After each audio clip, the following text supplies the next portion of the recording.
and actually, they were all wrong. After Brexit and Donald Trump, will Italy be next? On December 4th, Italians will vote in a referendum on constitutional changes proposed by Prime Minister Matteo Renzi, the next opportunity for voters in a major economy to give the political establishment another kicking. So what are Italians voting on? Constitutional reforms to make it easier for the government to pass laws. Currently, Italy's two legislative chambers have equal powers. Parliamentary bills must go between them until they're approved in identical form by both. The proposed changes would curb the power of the Senate, the upper house of Parliament. It would no longer be able to block legislation indefinitely.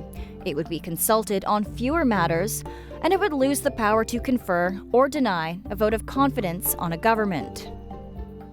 The 315 directly elected senators would be cut back to 100 indirectly elected or appointed regional councillors and mayors. Mr. Renzi says this will streamline legislation and make governments more stable, not something Italy is used to. It's had 63 governments since the end of World War II. But opposition parties say that the reforms, along with a new electoral law, would give prime ministers too much power. Former leader Silvio Berlusconi said the changes would lead Italy toward a non-democracy and had to be blocked to prevent Mr. Renzi becoming the master of Italy and the Italians. So what's at stake? Well, how Italy is run amid a banking crisis, economic stagnation, a migration crisis, and growing anti-EU sentiment. Polls show the no vote narrowly ahead, albeit with up to a quarter of voters still undecided. In the long term, a defeat could spark a wider crisis in the Eurozone, where Italy is a weak link. Unemployment rates are stubbornly high, and its debt-to-GDP ratio is nearly 135%. Markets could interpret the vote as proof that Rome is incapable of reform.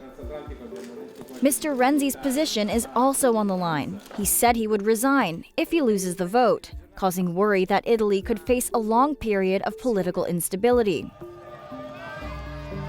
A no vote would be a boost for the Eurosceptic anti-establishment five-star movement, which is calling for a non-binding national referendum on whether Italy should abandon the euro.